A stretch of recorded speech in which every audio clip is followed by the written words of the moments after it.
भाई और बहनों नमस्कार। मैं राजेश कुमार आशा करता हूं कि आप स्वस्थ होंगे, सुरक्षित होंगे। जैसा आप जानते हैं कि कोरोना वायरस आज पूरी मानव जाति के लिए खतरा बन चुका है। सरकार एवं विशेषज्ञों की तरफ से सिर्फ एक ही हिदायत दी जा रही है कि लोगों से ना मिलें, घर पर ही रहें, सोशल डिस्टेंस बनाकर रखें। मित्रों, मैं भी इस वॉइस नोट के माध्यम से आप सबसे हाथ जोड़कर निवेदन करना चाहता हूं कि अपने लिए, अपने परिवार के लिए, अपने मानव समाज के लिए घर पर ही रहें। मित्रों, इस महामारी के संदर्भ में अलग अलग वर्गों के लोगों की अलग अलग मत है। मुझे भी लगा कि अपने विचार शेयर करने चाहिए। मित्रों, मेरा व्यक्तिगत ऐसा मानना है कि परमात्मा अपनी सबसे प्यारी रचना, अपनी संतान से बहुत दुखी है, बहुत क्रोधित है। ऐसा लगता है कि उसका क्रोध निकल रहा है। और यदि हम सब वास्तव में उस परमात्मा को, जिसको लोग अलग अलग नामों से पुकारते हैं, अपना पिता, अपना पालनहार मानते हैं, और हम सब उसके बच्चे हैं, तो उसका क्रोधित होना जायज है।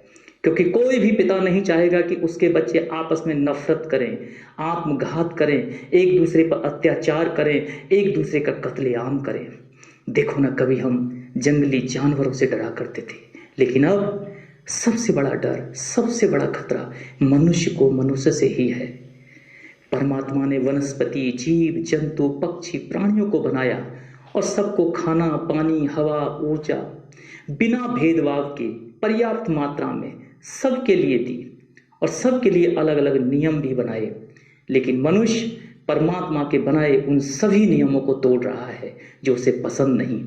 मनुष्य मनुष्य पर अत्याचार कर रहा है, मनुष्य जीव जंतु पक्षियों पर अत्याचार कर रहा है, मनुष्य प्रकृति के साथ खिलवाड़ कर रहा है। दोस्तों, मनुष्य जब भी किसी भी तरह से ताकतवर हुआ है, उस ताकत का इस्तेमाल या तो उसने जन कल्याण के लिए किया है या फिर अपने तुच्छ निजी स्वार्थ के लिए दुरुपयोग। दोस्तों, कुछ ऐसे महान सपूत होते हैं जो रात दिन इस बात का अध्ययन करते रहते हैं कि मानव कल्याण के लिए बढ़िया से बढ़िया क्या किया जाए।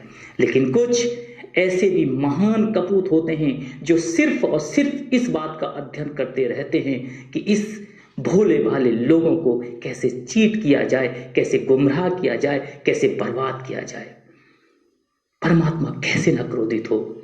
इंसान हैवान बन चुका है, औलाद अपने माँ बाप पर अत्याचार कर रही है, भाई भाई एक दूसरे के खून के प्यासे बन चुके हैं, रिश्तों नातों में सिर्फ स्वार्थ और फरेब ही रह गया है। घर में, समाज में बड़े छोटे बुजुर्गों की कोई इज्जत नहीं।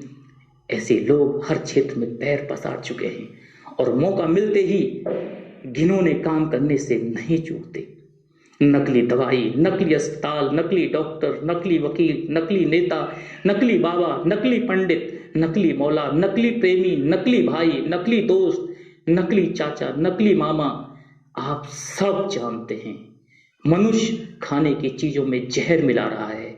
मनुष्य के रूप में इंसान नहीं, हैवान घूम रहे हैं। दोस्तों, ऐसे लोगों की वजह से ही आज सारी मानव जाति खतरे में है।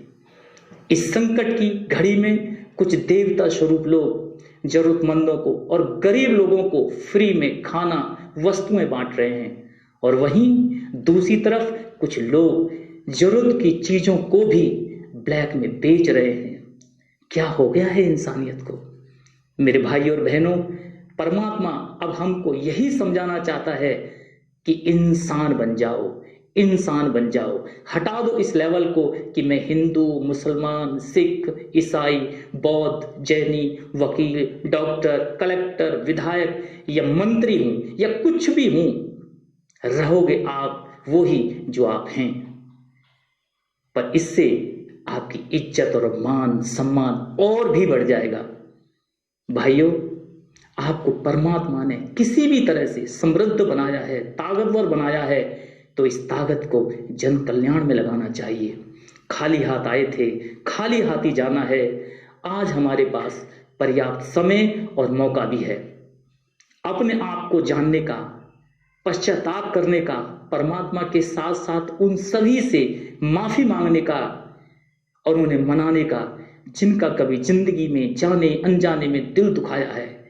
कर लो उन सभी से बात, मना लो उन सभी को, कर लो पश्चाताप, कर लो परमात्मा की स्तुति, मांग लो माफी, कर लो तौबा और करते रहो प्रार्थना मानव कल्याण के लिए और उन सभी देवता स्वरूप लोगों के लिए जो अपनी जान की परवाह किए बिना मानव सेवा में जुटे हैं। मेरे शब्दों से किसी को दुख पहुंचा हो तो मैं क्षमा प्रार्थी हूं। अंत में यही कहूंगा, घर में रहना है, अपनापन बढ़ाना है और कोरोना को भगाना है। God bless you.